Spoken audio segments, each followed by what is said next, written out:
नमस्कार, आप देख रहे हैं द न्यूज़ नाउ और मैं हूं आपके साथ सोमिल अब्रोल। आज जम्मू म्यूनसिपल कॉरपोरेशन में जनरल हाउस की मीटिंग हुई है और ये मीटिंग बड़ी इम्पोर्टेंट इसलिए भी थी क्योंकि जब से जम्मू के नए मेयर और डिप्टी मेयर बने हैं तो ये एक पहला इस तरह का जो हाउस है वो आज लगाया गया।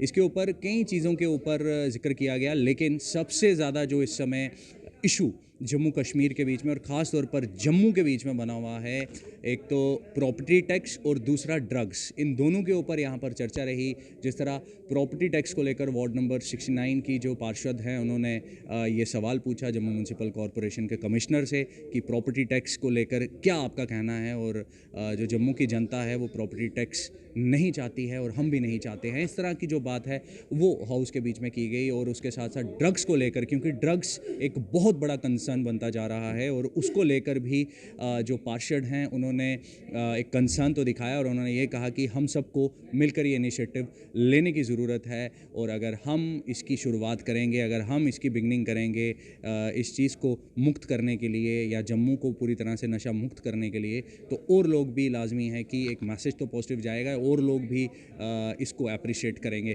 तो कई सारी चीज़ें इसके बीच में अहम थी। और आपको ये बताते चले कि वहीं जम्मू के जो मेयर हैं उन्होंने प्रॉपर्टी टैक्स को लेकर भी ये ऐलान किया है। उन्होंने ये साफ कहा है जनरल हाउस की इस मीटिंग के बीच में कि प्रॉपर्टी टैक्स नहीं लगेगा, और उन्होंने कड़े शब्दों में ये बात कही है। और ख़ुद यहाँ पर जो जम्मू म्यूनसिपल कॉरपोरेशन के कमिश्नर हैं और उसके साथ साथ डिप्टी मेयर हैं और भी कहीं अहम लोग यहाँ पर आए थे। जिस तरह भारतीय जनता पार्टी के प्रदेश अध्यक्ष रविंद्र रैना यहाँ पर एज ए गेस्ट के तौर पर आए थे, विबोध गुप्ता यहाँ पर आए थे, उसके साथ साथ RS पठानिया यहाँ पर आए थे। तो हाउस की अगर बात की जाए तो आज बड़ा ही अहम दिन है। हालांकि बाहर एक प्रदर्शन भी रहा और उस प्रदर्शन के बीच में जो कॉन्ट्रैक्टर्स हैं उन्होंने पेमेंट को लेकर गुहार लगाई है कि हमारी पेमेंट जो है वो ब्लॉक हुई हैं। तो कई सारी चीज़ें आज हाउस के बीच में बड़ी अहम रही हैं। कुछ वीडियो हम आपको आज हाउस की दिखाना चाहेंगे कि क्या कुछ आज हाउस के अंदर हुआ है। MH ने जो इलेक्टेड रिप्रेजेंटेटिव हैं और दूसरे लोग भी हैं, खासकर जो रिप्रेजेंटेटिव हैं उनके लिए एक सिक्योरिटी थ्रेट परसेप्शन क्या है उसकी बात भी की है कि उनको सिक्योरिटी दी जाए। उनके जान की रक्षा भी ज़रूरी है। जो इलेक्टेड रिप्रेजेंटेटिव है, आज असम्बली नहीं है, सरकार कोई नहीं है, पूरा जो लाइमलाइट में है वो पार्षद हैं, मेयर हैं, डिप्टी मेयर हैं, जो बाकी लोग हैं। तो उनके लिए कहा है उन्होंने कि इनको सिक्योरिटी भी दी जाए और उनको सुपरवाइजरी व्हीकल भी दिए जाए। अब एक बीच में चीज़ उन्होंने ये भी कही है कि इनका देखेंगे कि थ्रेट परसेप्शन क्या है, किस एरिए में करना है, क्या करना है। तो हम चाहते हैं कि जम्मू में भी करें, जम्मू के भी बड़े पंच सरपंचों को जहाँ हमारे लोगों को थ्रेट मिला है और कुछ लोगों ने जान भी दी है पंचों सरपंचों ने। तो मैं कहता हूँ कि हमारे जम्मू के पार्षदों की पहले भी डिमांड रही है कि हमें सिक्योरिटी दी जाए। तो अगर होम मिनिस्ट्री ऐसा करती है तो उसका धन्यवाद है, बहुत अच्छी बात है। अगर एक विकल्प भी दिया जाता है, लेकिन पूछ कर कि जिनके पास, क्योंकि वार्ड्स बड़े, कई वार्ड्स बड़े छोटे हैं, ओल्ड सिटी के वार्ड हैं, बड़े कंजेस्टेड वार्ड्स हैं, वहाँ गाड़ियाँ क्या करेंगी, और जो छोटे वार्ड हैं वहाँ गाड़ियाँ क्या करेंगी। मेरे हिसाब से उन कॉरपोरेटर्स को पूछना चाहिए जिनके वार्ड्स नए बने हैं और बड़े बड़े वार्ड्स हैं। मेरे हिसाब से कि कॉरपोरेटर जब तक पद यात्रा नहीं करेगा तो वो समाज की बेहतरी से और लोगों के साथ जुड़ नहीं सकता।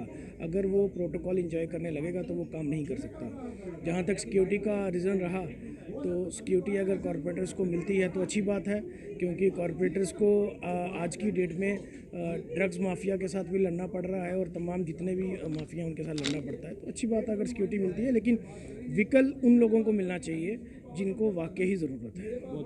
देखिए, ये बहुत सराहनीय कदम रहेगा।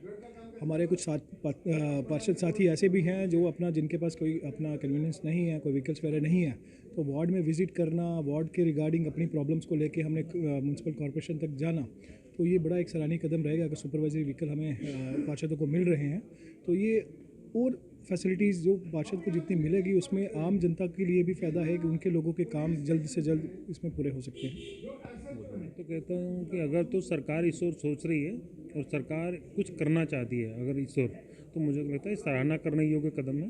तो हम लोगों को तो मुझे लगता है इसका वेलकम करना चाहिए। और ये निश्चित है कि कुछ पार्षदों को मतलब वार्ड में या अन्य जगह जाने के लिए जिनके पास अपनी प्राइवेट व्हीकल नहीं रहती, तो सरकार की तरफ से उसको गाड़ी मुहैया कराई जाए, तो मुझे लगता है इससे ऊपर बढ़ के कोई बात नहीं हो सकती। तो निश्चित जो है इसका हम स्वागत करते हैं और ये होना चाहिए अगर सरकार ने ऐसा सोचा है, क्योंकि सिक्योरिटी पॉइंट ऑफ व्यू से भी देखा जाए तो सुरक्षा बड़ी ज़रूरी है। आने वाले समय जैसे आप देख रहे हैं, जैसे हालात जम्मू कश्मीर के बन रहे हैं, तो ये मुझे लगता है कि कुल मिला के हम लोग जो है इसका वेलकम करते हैं, सरकार की तरफ सराहना करने लगे। देखो, हम इस हाउस को एक पार्टिसिपेटरी ढंग से डिसीजन मेकिंग बॉडी होने के कारण और इलेक्टेड बॉडी भी है, इसको पूरी तरीके से इख्तियार देना चाहते हैं कि हमारे डेमोक्रेटिक सिस्टम से काम हो, जैसे प्रधानमंत्री मोदी जी का सपना है। उसी के तहत हम हाउस में कंसल्टेटिव कमेटीज बनाने जा रहे हैं और उनको पूरी सुविधा भी देंगे। वो हर इशू पे डेलिब्रेट करेंगे। इससे क्या होगा, समस्याओं के समाधान निकलेंगे, क्योंकि हर व्यक्ति का सोचने का तरीका, नज़रिया अलग होता है और हाउस को लाभ होगा।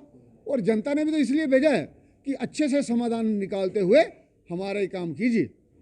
मुझे लगता है कि एलजी साहब का बहुत अच्छा इनिशिएटिव है ये, लेकिन अब हमारा टेन्योर तो ख़त्म होने के बाद, लेकिन जो सिस्टम है मुझे लग रहा है इस तरह से सुचारू रूप से अगर सिस्टम पूरा ट्रैक पे आ जाएगा, तो आने वाले समय में जो भी नई कॉरपोरेशन बनेगी तो उन लोगों को एक सिस्टम मिलेगा। देखने को मिलता था कि कॉरपोरेशन में जितने भी कॉरपोरेटर हैं, अगर कहीं पे हमें टूर पे जाना है या कहीं पे भी जाना है तो पर्सनल व्हीकल से, पर बहुत से ऐसे कॉरपोरेटर हैं जिनके पास पर्सनल व्हीकल नहीं था, तो कहीं ना कहीं दिक्कत होती थी। वो शेयर सिस्टम में काम करते थे। पर अगर एक रिप्रेजेंटेटिव है तो मुझे लगता है कि उनके पास ऐसा सिस्टम होना चाहिए, और हम लोग ये इसका वेलकम कर रहे हैं कि ऐसा जो है, इसमें साथ साथ इसके अलावा सिक्योरिटी की बात की जा रही है, तो मुझे लगता है कि वो भी होना चाहिए। होती है तो उसे देखते हैं। देखिए, जहाँ तक ये आज ही मैंने भी पेपर में पढ़ा है कि कोई सिक्योरिटी और गाड़ियाँ दी जाएंगी जो इलेक्टेड कारपोरेटर हैं, तो हमने तो लिख के भी दिया था। मेरे पास तो पहले भी थी सिक्योरिटी, जब मैं पिछली बार जहाँ चेयरमैन था कारपोरेशन में, उसके बाद भी रहे। लेकिन मैं कहता हूँ कि अगर गवर्नमेंट ने कहा है तो वो देनी चाहिए। आज कारपोरेटर जो है वही एमएलए है, वही कारपोरेटर है, सब कुछ वही देख रहा है।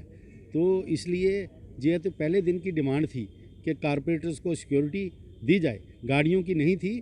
अगर गवर्नमेंट ने ये इच्छा जाहिर की है कि कहती है कि हम देंगे गाड़ियाँ भी, तो हम वेलकम करेंगे गवर्नमेंट। तो आपने जो काउंसलर्स हैं उनका रिएक्शन इसके ऊपर देखा है, और साफ तौर पर उनका कहना है कि इस तरह की चीज़ें होना बहुत ज़्यादा ज़रूरी है। हालांकि डिपेंड करता है कि क्या रिक्वायरमेंट है एरिया वाइज, और पूरी तरह से जो चीज़ें हैं कहाँ पर उसको मुहैया कराने की आवश्यकता है, तो इसको देखना बड़ा ज़्यादा इम्पोर्टेंट रहेगा।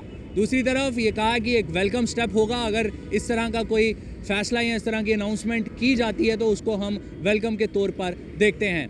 बाकी की अहम जानकारियों के लिए द न्यूज़ नाउ के साथ आप बने रहिए। तब तक के लिए मुझे और कैमरा पर्सन साहिल शर्मा को दीजिए इजाज़त। नमस्कार।